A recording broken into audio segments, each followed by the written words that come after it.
Picture this. In the year 79 AD, Mount Vesuvius erupted, burying Pompeii in ash and killing thousands in a matter of hours. Fast forward to 2024, and we're witnessing wildfires consuming entire cities, floods displacing millions, and temperatures breaking records that seemed impossible just decades ago. But here's the chilling difference. Pompeii had no warning, no choice, no control over their fate. We do. Today, we stand at a crossroads that no civilization in human history has ever faced.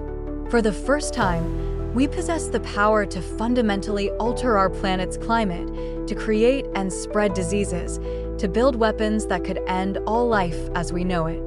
The question isn't whether we're powerful enough to destroy ourselves, it's whether we're wise enough not to. The weight of history. Let's travel back through time and examine the rise and fall of civilizations. The Maya, masters of astronomy and mathematics, mysteriously collapsed around 900 AD. Recent research suggests they may have contributed to their own demise through deforestation and unsustainable agricultural practices that led to severe droughts. Sound familiar? The Easter Island civilization, known as Rapa Nui, tells an even more haunting tale.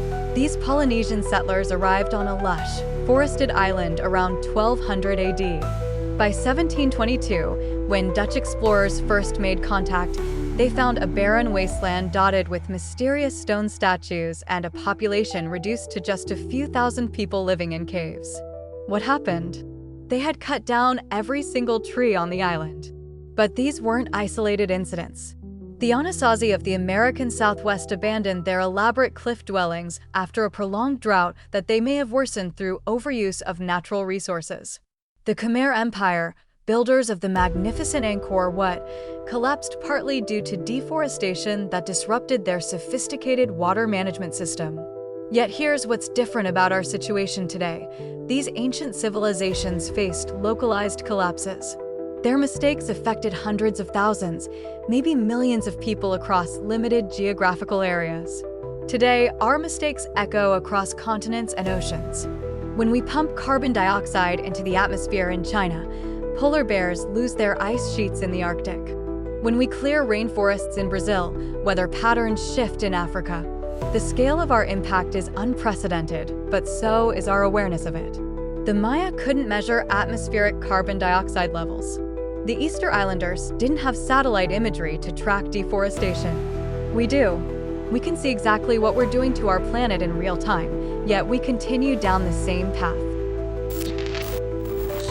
The Great Acceleration. Scientists call the period since 1950 the Great Acceleration a time when human impact on Earth's systems began increasing exponentially. Let's put this in perspective with some staggering numbers. In the past 70 years, we've consumed more resources than in all of human history combined. We've produced more plastic than the total weight of all land animals and humans on Earth. We've released more carbon dioxide than was naturally released in the previous million years. We've caused the extinction of species at a rate 1,000 to 10,000 times faster than the natural background extinction rate. But the truly alarming part isn't just the scale, it's the acceleration. Carbon emissions aren't just high, they're increasing exponentially. In 2023 alone, global carbon emissions reached a record 37.4 billion tons, despite decades of climate conferences and promises to reduce them. That's like adding the equivalent of 80 million cars to the road every single day. Compare this to natural climate changes of the past. The end of the last ice age took 10,000 years and involved a global temperature increase of about 5 degrees Celsius. We're currently on track to achieve a similar temperature increase in just 200 years. That's 50 times faster than nature's most dramatic climate shift. Ocean acidification is happening at the fastest rate in 300 million years.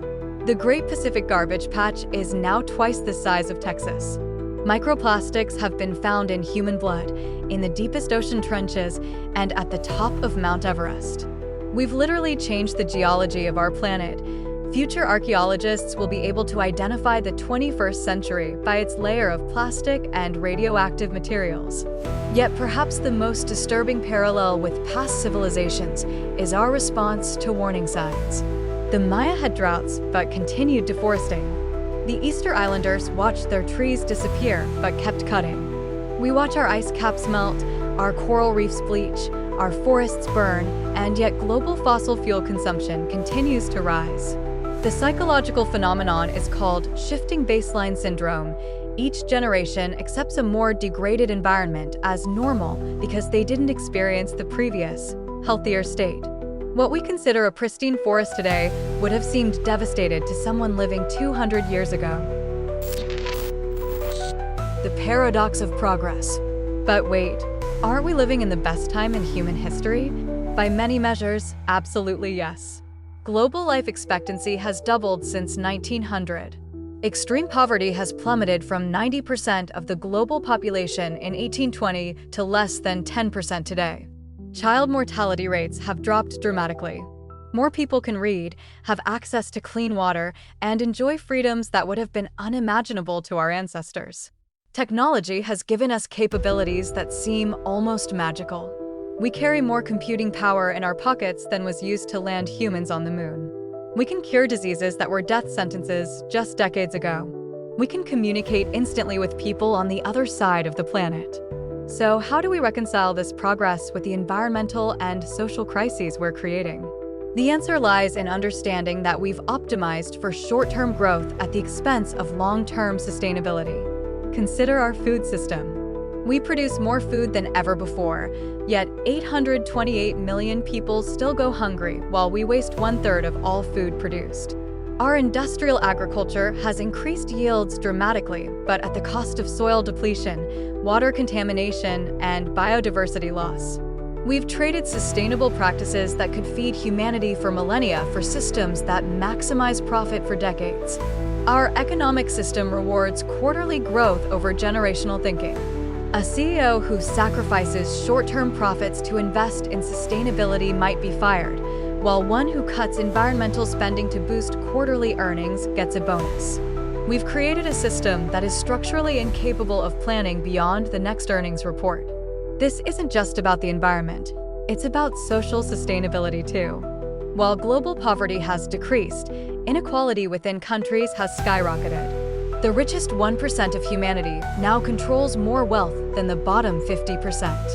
This concentration of resources creates social instability that has historically led to civilizational collapse. The Roman Empire didn't fall overnight. It was slowly weakened by inequality, corruption, and the concentration of wealth among elites while common citizens struggled. Sound familiar? The tipping point's ahead. So where does this leave us?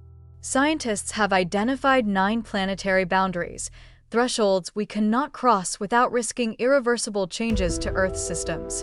We've already crossed 4 of them: climate change, biodiversity loss, nitrogen cycle disruption, and land use change. We're approaching the others rapidly. But here's the crucial difference between us and past civilizations. We can see the cliff before we drive off it. Climate models show us exactly what will happen if we continue on our current path. By 2050, if current trends continue, we're looking at 200 million climate refugees displaced by sea level rise and extreme weather, 40% reduction in crop yields in many regions due to heat and drought, complete collapse of coral reef ecosystems, affecting 500 million people who depend on them, regular heat waves that make large parts of currently populated areas literally uninhabitable, water shortages affecting 5 billion people, economic losses equivalent to the Great Depression, but permanent rather than cyclical.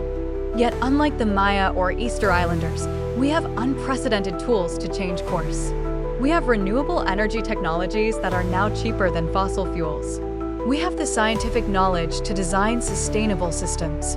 We have global communication networks that allow us to coordinate responses across the planet. The question isn't whether we can solve these problems, it's whether we will choose to. The path forward. History shows us that civilizations can change course, but only when they face existential threats and have strong institutions capable of coordinating collective action. The Black Death in 14th century Europe led to fundamental changes in labor relations and social structures that ultimately strengthened society. World War II catalyzed unprecedented technological innovation and international cooperation. Today's challenges require a similar transformation, but we need to act before a crisis forces our hand. Change acts. Here's what that transformation could look like. Economic revolution. We need to move beyond GDP growth as our primary measure of success. Countries like Bhutan measure gross national happiness instead of just economic output. Costa Rica disbanded its military in 1948 and invested in education and healthcare.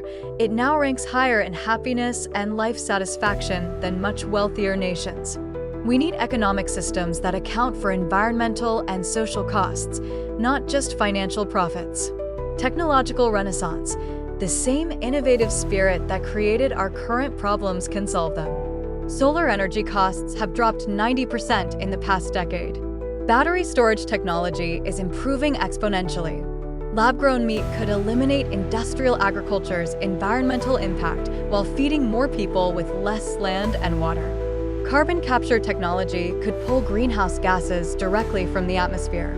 Social transformation. We need to rediscover the wisdom of thinking in generations, not quarters. Indigenous cultures have a concept of considering the impact of decisions on 7 generations into the future, roughly 140 years. What if every major policy decision had to pass the 7-generation test? Global cooperation, climate change, pandemics, and technological risks require coordinated global responses. We need institutions capable of managing global commons, our atmosphere, oceans, and shared resources. The Montreal Protocol successfully eliminated ozone-depleting substances through international cooperation. We can do the same for carbon emissions. The choice is ours. We can be remembered as the generation that had all the tools to save civilization, but chose short-term comfort over long-term survival. Or we can be remembered as the generation that looked into the abyss, recognized the threat, and chose to step back from the edge. The ancient Greeks had a word, kairos, the supreme moment when conditions align for transformation. That moment is now. The question isn't whether we can change course. It's whether we have the wisdom and courage to do it before it's too late. Our ancestors survived the ice ages with stone tools. We have supercomputers, renewable energy, and global communication networks. If we can't figure out how to live sustainably on this planet, it won't be because we lack the tools. It will be because we lack the will. The future is still unwritten. The choice is still ours. What story will we choose to tell?